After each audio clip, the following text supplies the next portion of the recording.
Well, hi everyone, and welcome to Dumbing Down Data. My name is Carol. I'm your host.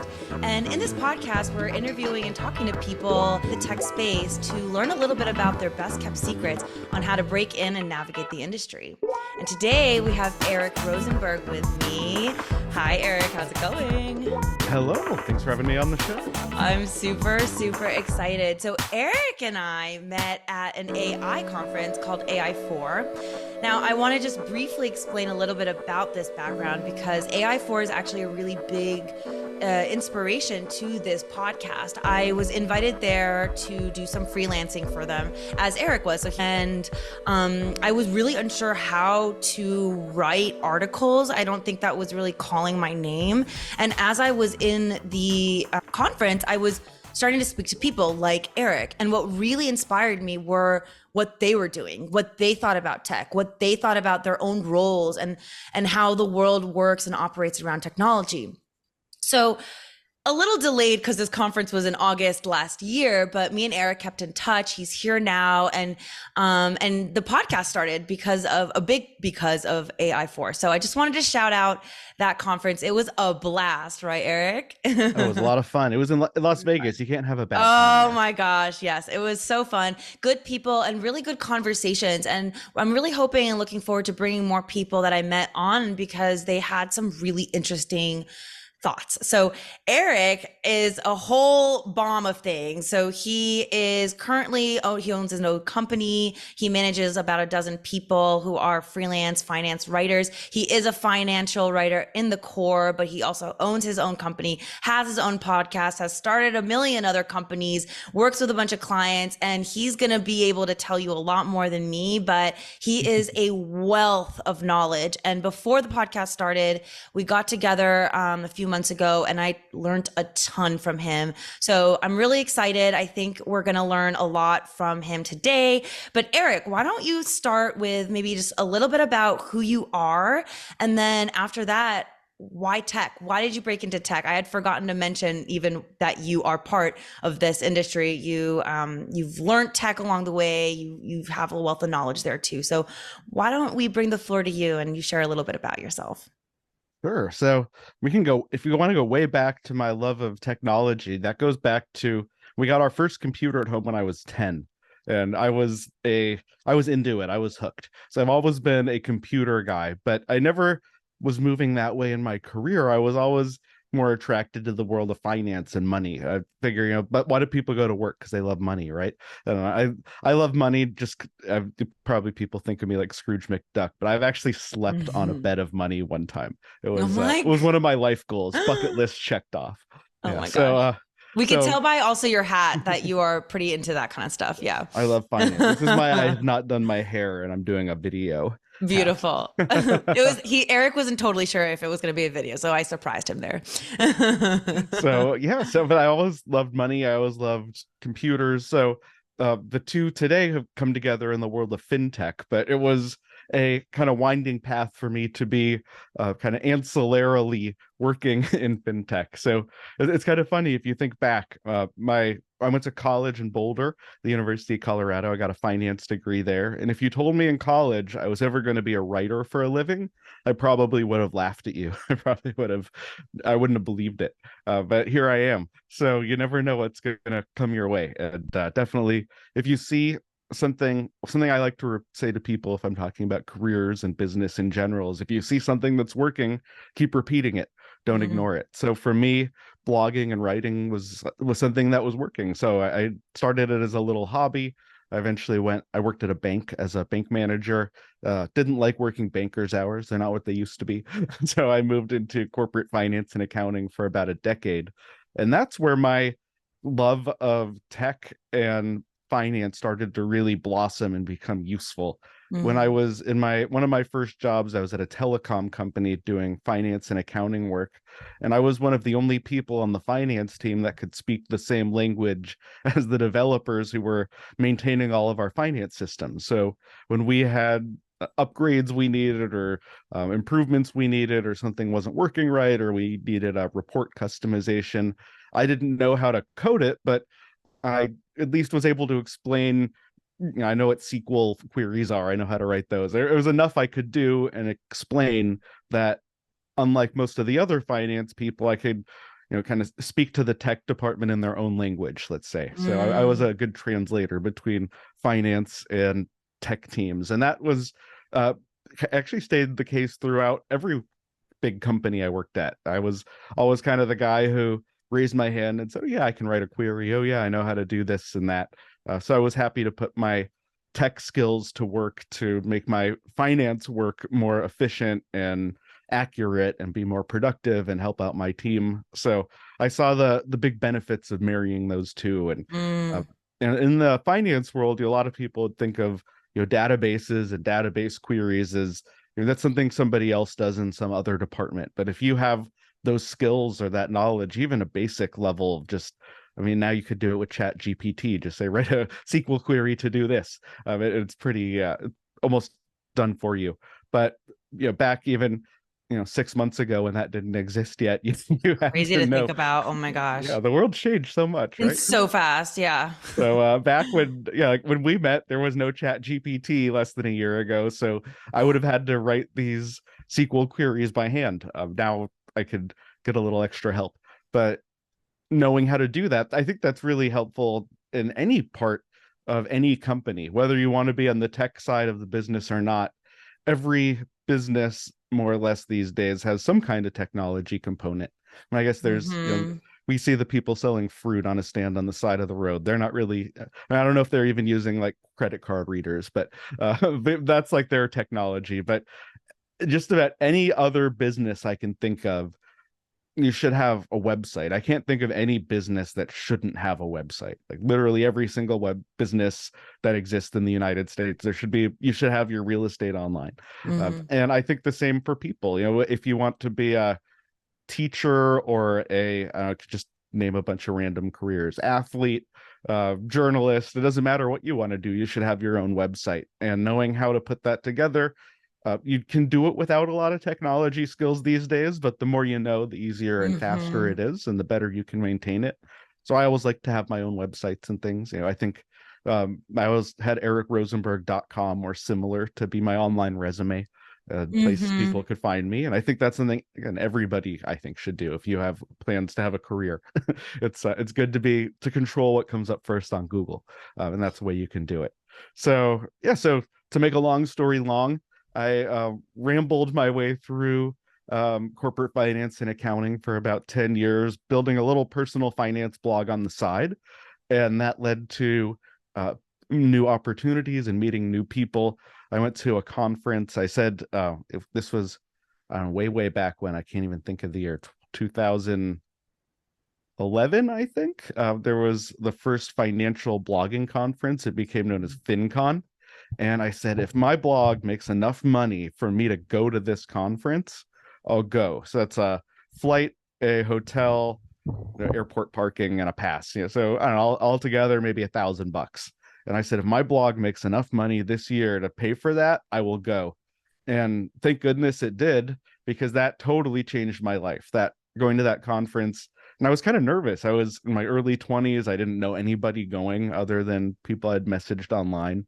I was going to Hmm. share a room with a friend I'd met through a online finance blogging group. So we'd never met in person, and we're still friends. He's a nice guy. Oh. And I actually met a few friends that became very good friends there. And that's where I started learning about how to turn my blog more into a business than a hobby. And I'd read the Pro Blogger book, which I recommend. It's dated, but it's still really good, by Darren Rouse. That's a good one. So that gave me a little bit of insight on monetization on websites and blogs.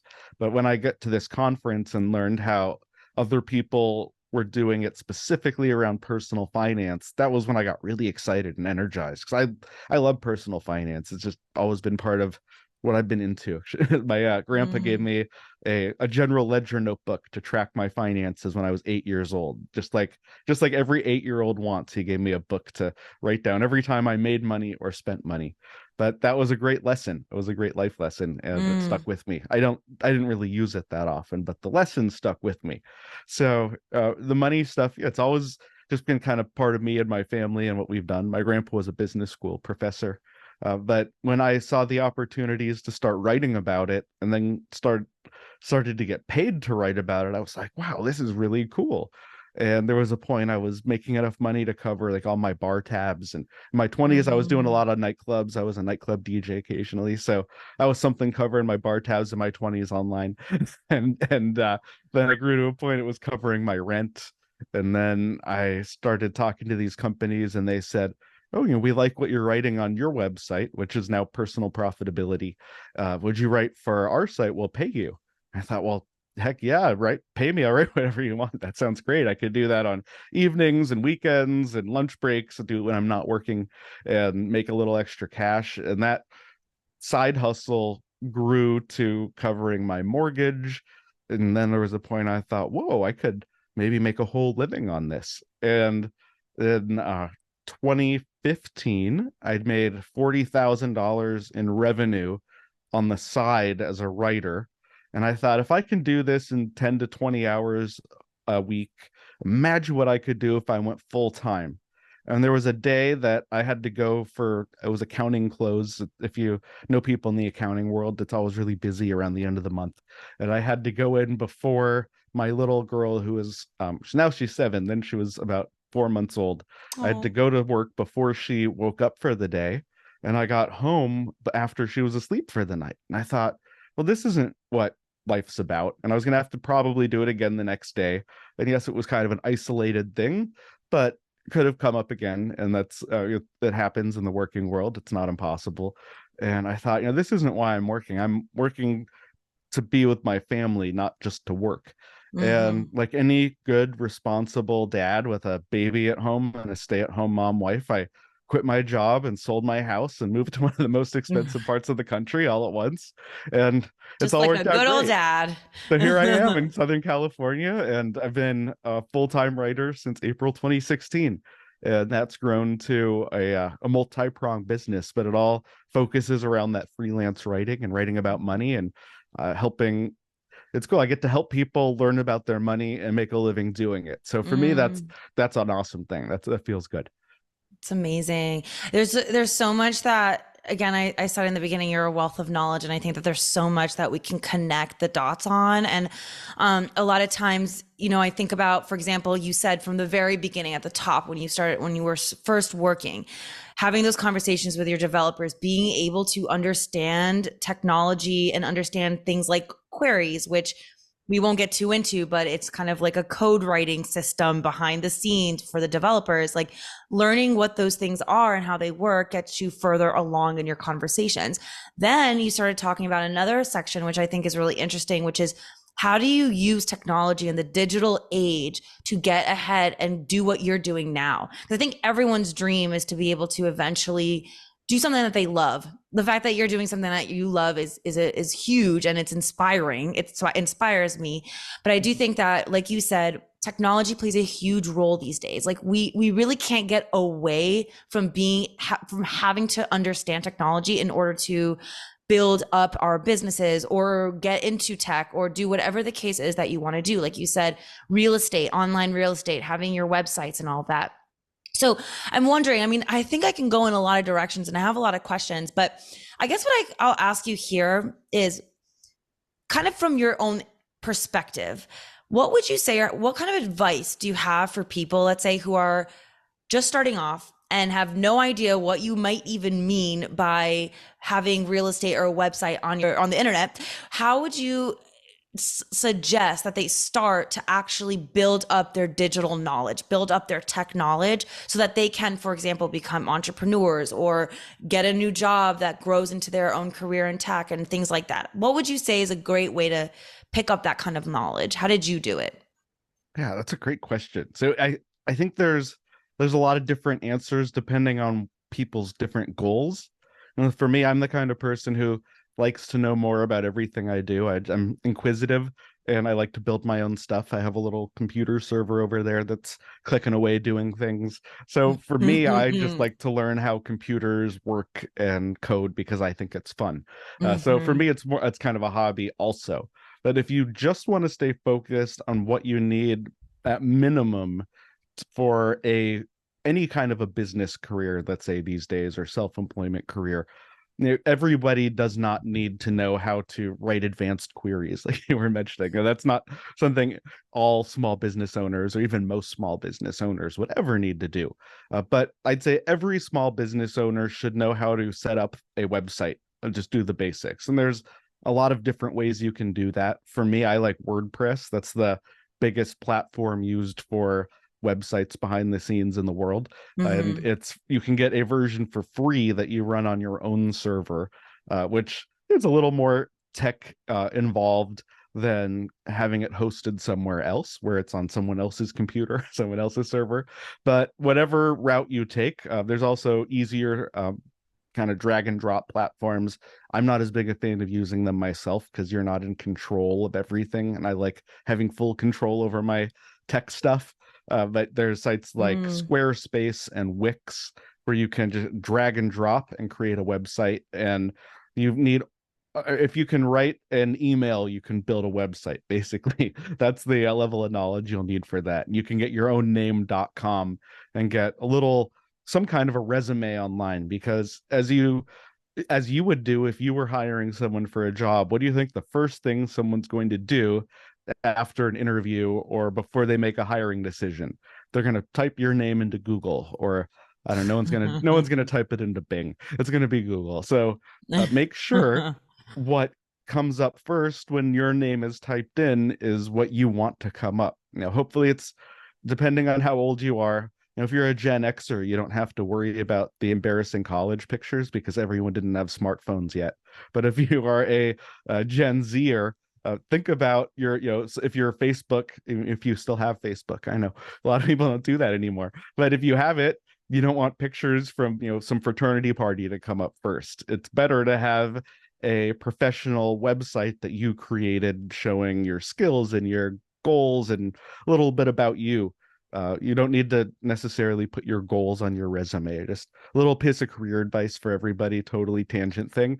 Don't put one of those personal statement or goal statement things on the top of your resume. Your goal is to get a job, and the people reading your resume know that. So don't do anything to distract from it. I think those personal statements at the top of a resume are a stupid waste of space. back to Yeah. back to the topic. But on your own website, where people might go even outside of a resume, outside of a job search, there get a little more fun, a little more creative, link to other projects you do. I have a couple websites. I have eric.money. That's a kind of a jump hub. It's like a link tree, but it's my own self-coded thing that I used someone else's thing on GitHub. So I coded it. I did my own way, but it's basically like Mm. Linktree. And Could you dumb down Linktree for people who might not know what that is? oh yes, Linktree is a one-page free website you can set up with links to whatever you want. People Hmm. usually do social media. So for mine, I link to my main website, my business website, my social media accounts. So you can get to kind of a very quick, just in a few seconds, get an idea of what I'm about and find my Hmm. things online. And if you go to ericrosenberg.com, my main website, that's where I start getting into more detail about my work and what I do and how you can hire me. And there I can grow a little bit more on top of what I'd put on a tiny little resume. So think about your website is kind of your, we were saying, it's your digital real estate. It's your digital storefront. If anybody is searching and wants to find more about you, whether it's an employer or a colleague or someone who found you on Mastodon or Twitter, or uh, your grandma who just wants to brag about you Yeah. at her bridge or mahjong group or whatever she does. That it's important for that to exist. And 20, 30 years ago, that wouldn't have mattered. But today, it does matter. And even if it's used very little, I actually already got websites because there's only so many .coms out there. I already got all registered websites for all three of my kids. When they were born, Oh I my God. I went and got their name.com or as close to it as I could, because I thought, hey, I actually had to pay $1,000 to get ericrosenberg.com. That someone else had it. It was a squatter Oh company. my gosh. So I negotiated Wow. and got that was the best deal I could get on it. But if Wow. you buy a website, it's basically, 10, $15 a month. Let's call it or a year. Let's call it $1 a month on average. So you can, for $1 a month, own a domain name. And that, to me, that's a very small investment for something that I'll probably use in the future, For or I something might even big. not. Actually, I had Yeah. talked to a lot of entrepreneurs and people at conferences. Like, you come up with an idea and you just buy a domain name. You're like, oh, I might do that someday. But if you don't have Mm. the domain name, someone else could snatch it up, right? Yes, quickly. So I tried mine. I tried a classic Carol before I decided to use my actual name. And yeah, that was taken too. And you have to like negotiate. It's going fast. People are catching on to that, to doing that. But that's really good advice. Yeah. yeah, so I every once in a while I talk to the people who own Eric.com, but they want another zero than I'm willing to offer. It's down right now. But Wow. Oh my gosh. EricRosenberg.com I own. That's mine forever. I already paid for it. I pay my, $12 a year, keep it registered.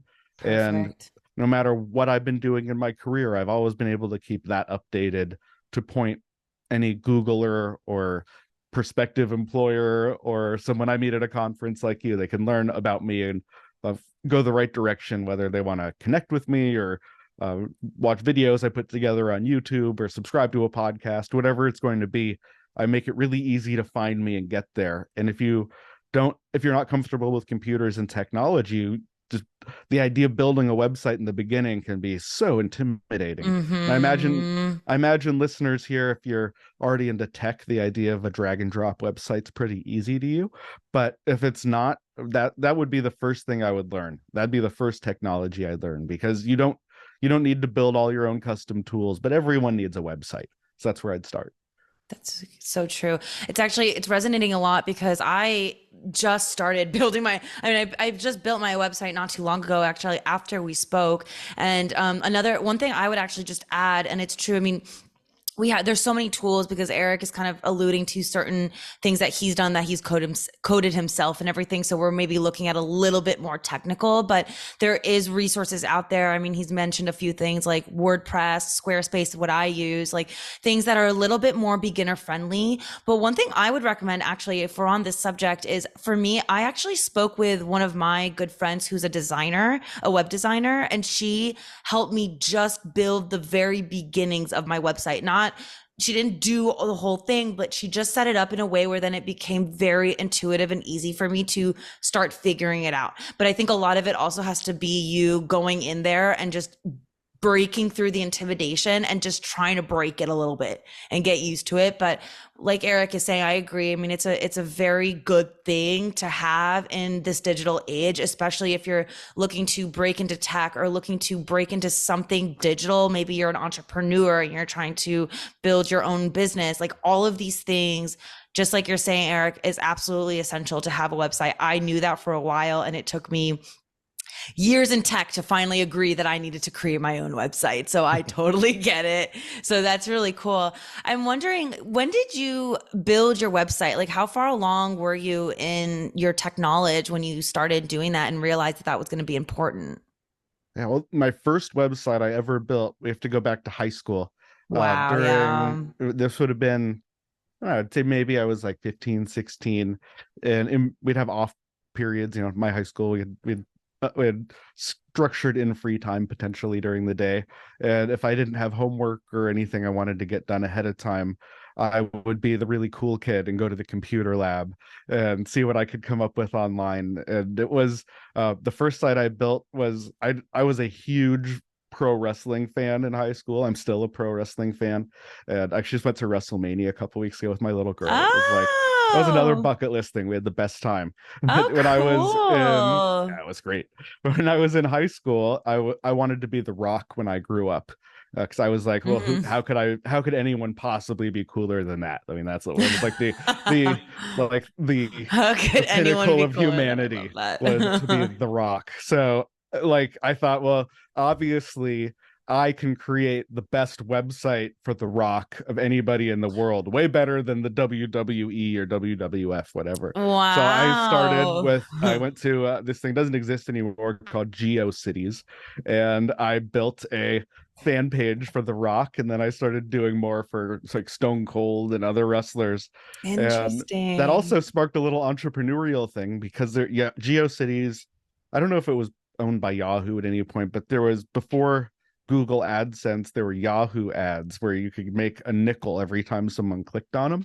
And I put those Yahoo ads on my website and I made like $5. I thought that was so cool because I was 15 and I made $5 on the internet. but Uh-huh. That's very cool. that was really actually where it all started. A lot of it was sitting in the computer lab, messing around on GeoCities, learning how to build websites. And then Mm-hmm. in college, I tried this new thing before Google owned it called Blogger.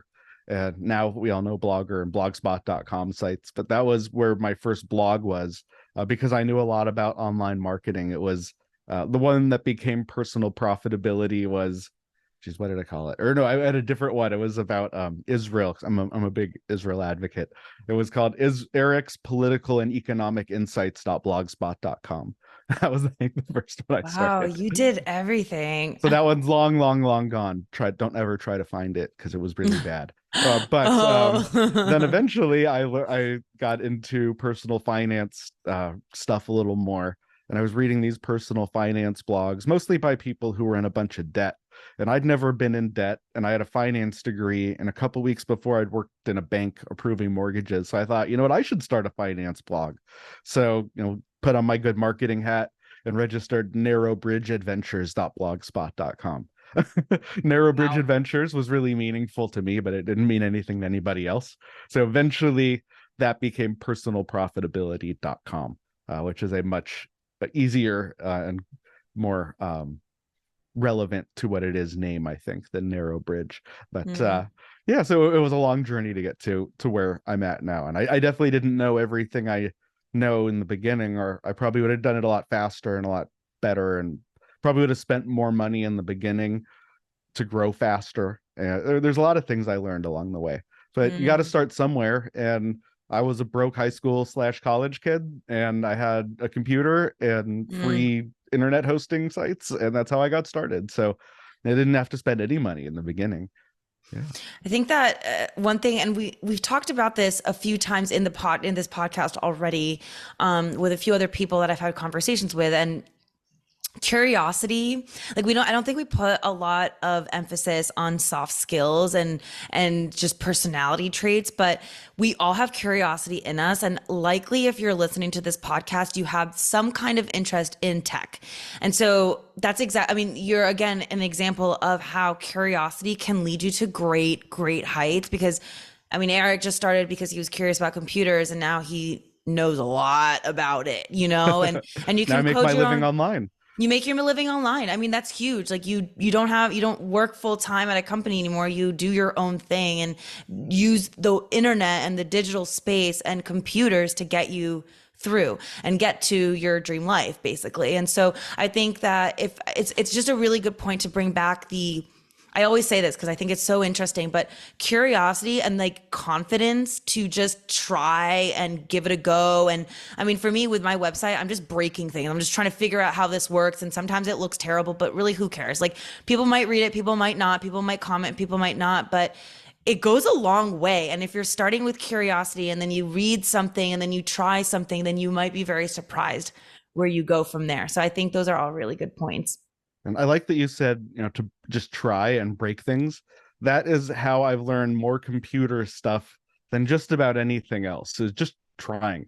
In the Try. first time, I didn't know anything about PHP when I built my first WordPress site. It was Can you break extremely that down for us? Dumb it down. PHP PHP. is a coding language that is used for many, many, many, many websites. If you use the internet, you have interacted with things in PHP, whether you know it or not. And that's Mm. what WordPress is built in. Mm-hmm. So HTML is kind of like the most basic website language. CSS takes that another step farther and makes Mm. HTML pretty, I'd say.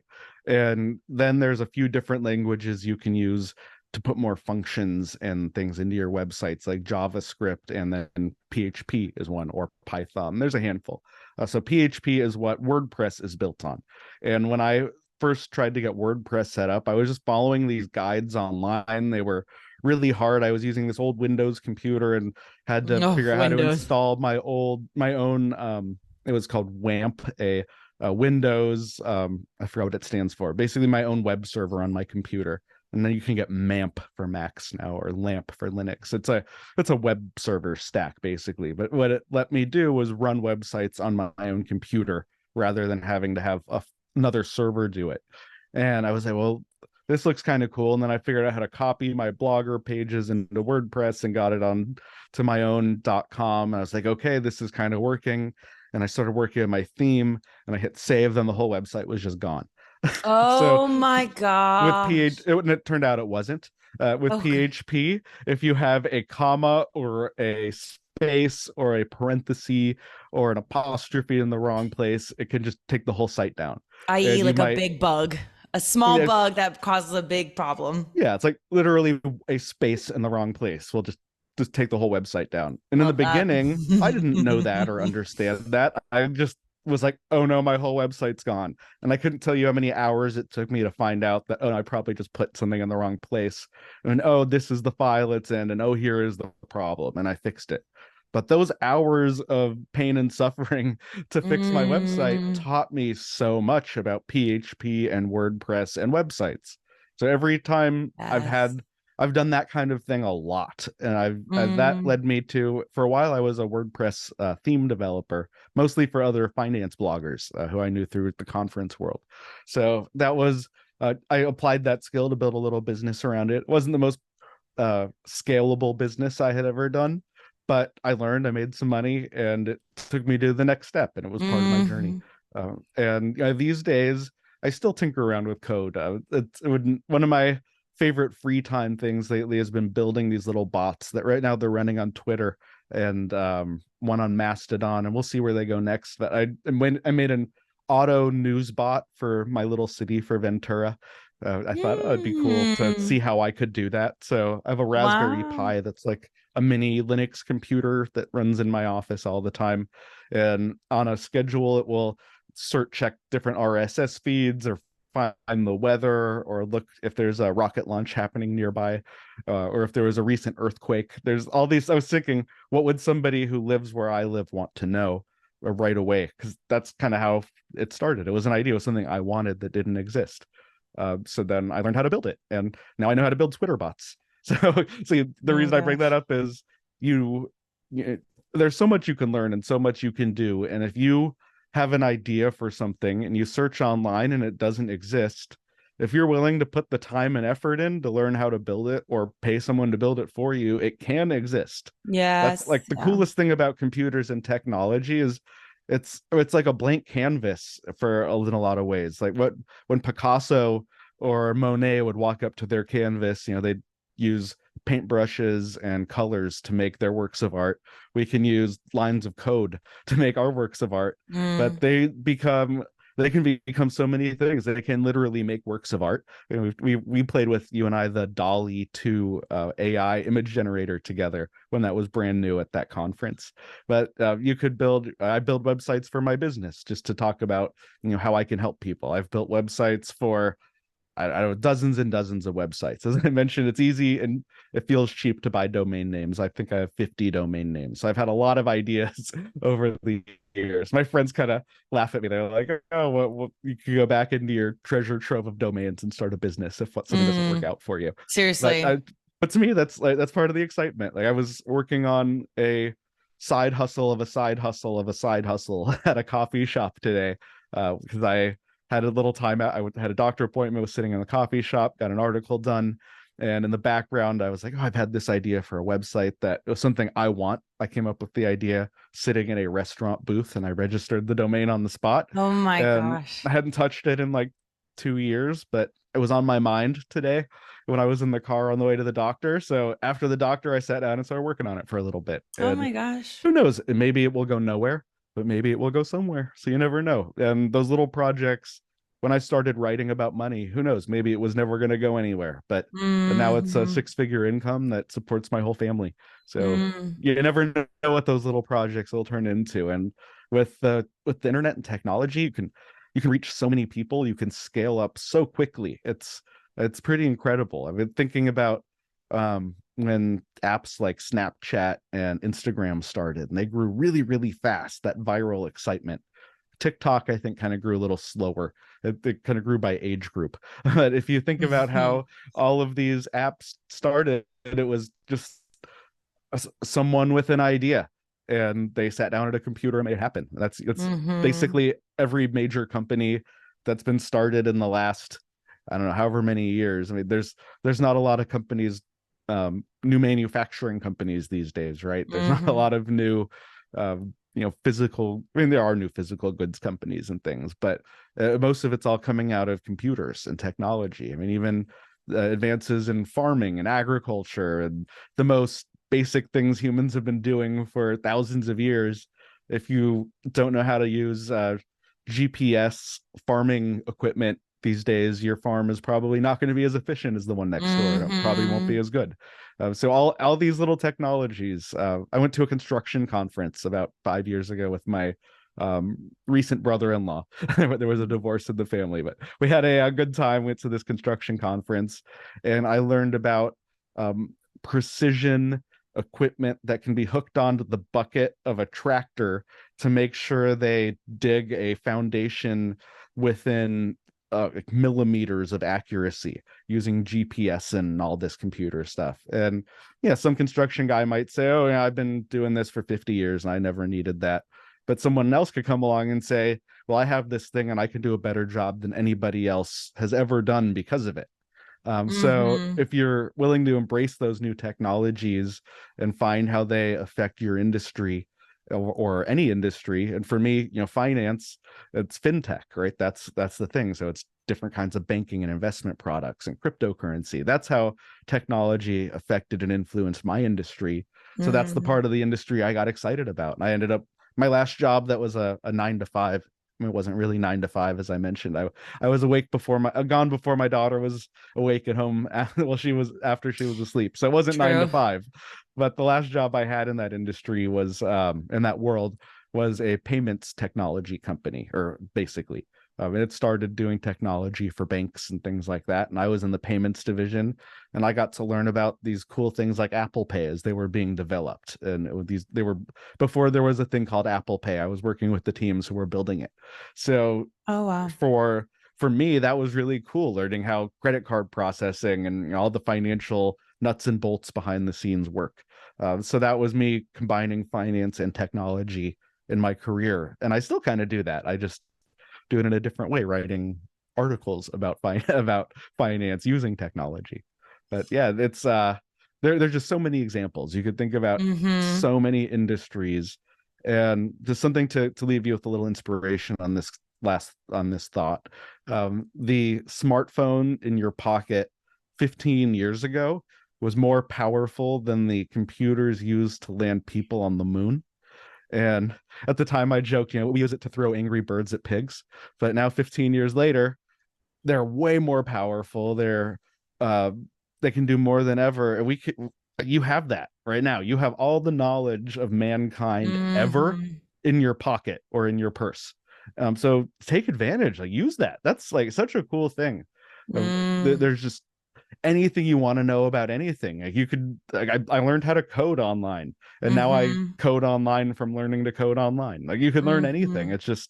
It's such a great resource, and hopefully it's used for good. Don't go to like those bad racist chat rooms and stuff. Use it to like learn about technology and how to make the world a better place. Mm. Those are all like so many good points there, but I think one of them is just the fact that, again, you have so much knowledge at your fingertips, and sometimes we don't even realize it, and we're stuck in the world of I can't, but like you can by just going online and just reading, learning, connecting with people. It's so easy. I mean, how do you think that me and Eric reconnected? Through the internet, right? Like An we're doing email. this podcast, email. We're going back in time, but and now we're here on a call and Zoom, like using all this technology that I had to learn how to start this podcast with these equipment and to launch it. Like there, but I learned it how just by going in and doing and breaking things like we were talking about. And one of the things you were talking about also with just breaking things and trying, it just really reminds me of another thing that I was talking about with that is just that we think or we see people so far ahead. We see people like you, Eric, for example, who's already done all of the things. And we think that we don't understand that there's no leap forward. There's no like spring that you took to get there. You had to do the work. You had to break things. I mean, you talked about 5 billion things that you've tried, the creativity behind it too. It's like chasing after the things that you're inspired by and seeing how you can loop technology in it, or not even seeing how, because you will have to. It's just confronting the fact that you have to and just going for it rather than like kind of taking a step back. So you put a lot of cool things into perspective there, definitely. Yeah, and what you were saying there, it's easy to compare yourself to people who've already done it and have been doing it a while.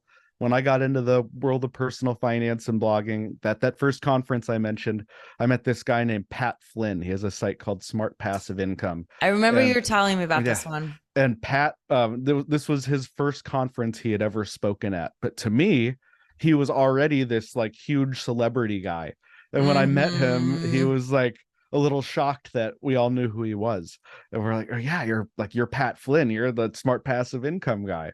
So he didn't even think of himself as a big success at that point. And to a lot of other people, he already was.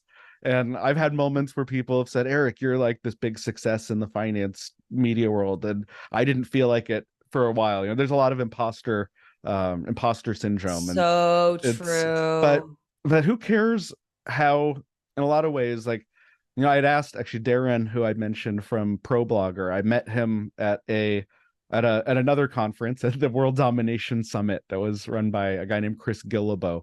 And if you've not read it, I really like his book, The Art of Nonconformity. It was like Mm. changed my life. Great book. So I was at his big event and I met Darren, and it was like meeting like the Michael Jordan of blogging to me. I cared more about meeting Darren than the actual Michael Jordan because I care more about blogging than sports. You know, I guess I'm a tech nerd, good like that. I was my kid's soccer Mhm. coach, but I don't watch sports on TV. I don't care. So, but pro bloggers, that was something cool to me. So I got to like really meet Darren, and I asked if I was like, I basically begged him to let me buy him a beer. Like he was like, I'll get you a beer. Like I'm doing okay. I'm like, I Mhm. wouldn't be here if it weren't for you, Darren. So I got Darren a beer and we were chatting. And I remember at one point I said, "Is there I'll use a funny term that's timely, like a secret cabal of online successful people? Like, are you and Chris Guillebeau and this big list of big bloggers and people who Uh-huh. all seem to kind of know each other loosely online? Like, do you guys all have like a secret mastermind?" He's like, no, I'm just a boring guy who lives in a suburban house in Right. Melbourne, and I I worked remember at that. this really hard, and it grew, and I stuck with it. So Mm. persistence worked off. So yeah, but the reason I bring that up is, yeah, all these people that in my head were big celebrities in the blogging or finance world were not big celebrities in their own mind. They were just people who Right. made websites and happened to make a few bucks doing it. So a lot of people that you look up to might be more approachable than you realize is one thing. Super And true. it's I don't rip them off and copy them, but emulation is a big form of flattery, right? So look at the top five online. Let's say you want to be a online creator. The influencer world is cool right now. So let's say you want to be a tech influencer. I'll just make up a job for you. Let's say you want to be an influencer about like tech products and tech things. So how Cool. would you start? I would look at the five tech influencers I like most, or 10, and watch every video and read every blog post and every social media post and everything I possibly could from them. And based on what I'd learned, I'd kind of synthesize my own approach. Take what others are doing. Mm-hmm. Don't just copy them, but make it your own and be kind of an authentic version of you. And when I started finance blogging, there were, I don't know, 100 finance blogs maybe. Now there's thousands probably. There's still always room for one more. I'd never Uh-huh. say that we're full. I don't look at a new finance blog as a competitor. I look at them as a colleague. There's enough room for That's all of so us. beautiful. And the way I talk about money might rub someone the wrong way who really likes um my friend Martin's personal finance blog, or someone might think that Martin's blog is a little too male centric, so they might like a blog by my friend Melanie, or I've just named. I mean, these are real people I know who have personal finance blogs, and I've known for a long time. And everyone has a unique voice and a unique angle and a unique life story. And so for me, the more I opened up and shared my journey, the more successful I kind of became online. Which I guess not a Hmm. shock. People like that openness, but yeah, it was a slow journey. There's this like one year I went to FinCon, and it was kind of like, wow, I've like kind of like arrived, like I've made it. And I looked back and it was like, wow, 8 years of hard work and I was an overnight success. It was that kind of thing. People often Yeah, say things like that. So 100%. for me, it was 8 years of at Thursday at 8:30 p.m. sitting on my computer writing a blog post thinking, oh, should I start getting ready for bed? I have to go to work in the morning, or should I keep working on this? And those hours I put in when no one was noticing eventually led to people noticing. So Right. no one gets there. Very not no one. Very few people see instant overnight success. Most people really have to build at it. And in the world of TikTok and easy to get views and likes, it can feel good, like like your next dopamine hit to put a little video uh, Your next. on TikTok and get some likes and things. But instead of just jumping in and chasing that little next like button, think about that long-term strategy and how it all fits together. Because if you, I guess now I'm getting into more I guess kind of online audience and marketing stuff. If you confuse your audience or your followers about what you're about, they you might not do so well building building that following if you're trying to Mm. build an online following. So think about really be genuine, be yourself, and the more open and transparent you're willing to be, um, I would say more likely people see success doing that Mm. than not. Yeah, you saying like there's so much to what you were saying and it's so applicable, but I think one of the first things you said in this time was the imposter syndrome. And I think, I mean, it took me years to get over imposter syndrome in my industry, like working in technology and let's say having goals of roles that I wanted to be in or companies I wanted to work for that I put on this high level pedestal, not thinking I would ever be able to apply. And guess what? I never did because I never thought that I would be able to for literally no reason whatsoever. But just like you said, everybody has their own story and it connects and lands with different people. So whatever you're trying to do, if it's, starting your own online business or it's trying to get into a tech company, you're going to have to play around with it until you hit that spot. And sometimes it takes years. Like it's really an ongoing practice. So it's really good to remind people of that, especially because I know that when you first start something, it's scary, it's intimidating, it's awkward and uncomfortable. And that's when people quit. They quit way too early and then they don't get to the point where they're actually able to see that 8 year overnight success. Right. Yeah, So, exactly. So one something I say a lot, and I love to emphasize, is don't let perfection get in the way of progress. That could be for your website, that could be for your career, that could be for your uh, app you're building. It's better to me, it's better, they say in Silicon Valley often like fail quickly. I'd say I'd like to not fail, but whatever I do, I would like to do it quickly, whether I know if I'm going to succeed or not. mm-hmm. I have this friend, was a great guy, we're still great friends. For years, he wanted to be a writer and build this online presence. And he spent years trying to find the perfect domain name, and then years trying to Uh, figure out how to host it, and then oh years my like gosh. it just like basically never happened because he wanted it to be so perfect. And finally, he picked another business. He started a roofing company after a big hailstorm in Denver, actually. And he saw there was a need for roofing companies, and he just did it and became a quick success. And I think if he had just started the website rather than spending years trying to figure out the domain and the So design and trying to perfect it, he could have been successful at that really quickly also. So don't be afraid to start something, especially online. Like, if you're old like me and you have some gray hairs on your chin or your head, you remember when websites would say under construction all the time. There were these like mm, flashing banners that said under construction. oh yes. Yeah. So now we all know every website is always under construction. It is So never done. true. There's So always true. something that can be improved or optimized or added or people know that. People expect it now. Websites will change. So it's okay to get out there and have a website that's not perfect because people will expect it to change and you can expect it to change and you can keep making it better. And fake it till you make it is real. I didn't go Mm, to journalism school, and now I'm a professional writer. So you never know where your career could go. I have one of my closest friends has a degree in linguistics, and he is a executive at a tech startup yep. and runs a coding team. And he doesn't use his linguistics code to speak foreign languages. He does it to write computer languages, which has Yep. nothing to do with what he went to college for. And that's his he's very successful in it. So yeah, like I said, the whole knowledge of the world is in your pocket.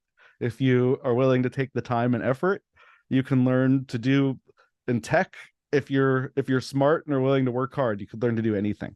And there's nothing holding you back. So don't feel like you have to be an imposter. You could, Mark Zuckerberg started Facebook in his dorm room.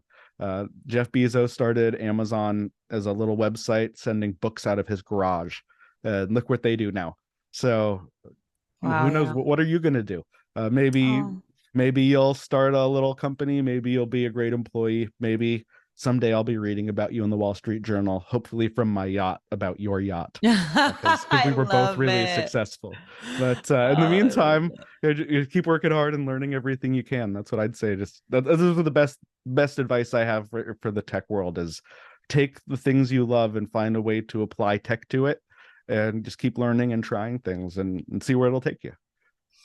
Oh my gosh, I love all of that. And honestly, I think this is the best way to just wrap up because those are just the best words to finish off with. And I think pretty much summarizes everything that has made me want to create a podcast like this because we're talking about tech, but honestly, in all my conversations so far, it can also be very philosophical about like who you are as a person and like how you feel in your capabilities. And tech is just another capability that you can learn, you can grow in. And you are a beautiful example of entrepreneurship and coming from wildly different backgrounds to bring yourself to where you are today. And I think it's an inspiration to everyone listening. So, Eric, this has been so wonderful. I'm so excited for everybody to listen to this because it just was, again, filled with so much insights. So, I thank you so much for coming. This was a blast. Thanks so much. I'll give a little giveaway for all those who listen to the end. If you go to Ooh. personalprofitability.com/bootcamp, that's like BOOTCAMP. I have a free week-long course that gets you started with your money. And actually, you'll see that on this one, I made it a long time ago, so the video quality isn't amazing like the video you'll see today, but the content's really great. So that's like we were saying, don't let perfection get in the way of progress. You just got to start, make your course. That was something I did one day. So check it out, Personal Profitability Bootcamp. It is free, and for you guys for listening. Perfect. And I'm going to link everything down in the show notes. So you'll have all of Eric's websites, the boot camp, even the books that he talked about that I highly recommend you check out. They might change your life. So stay tuned for the show notes. Be sure to check it out. And Eric, it's been freaking awesome. Thank you for joining. And thank you all. We'll see you in the next episode. Thank you. Bye.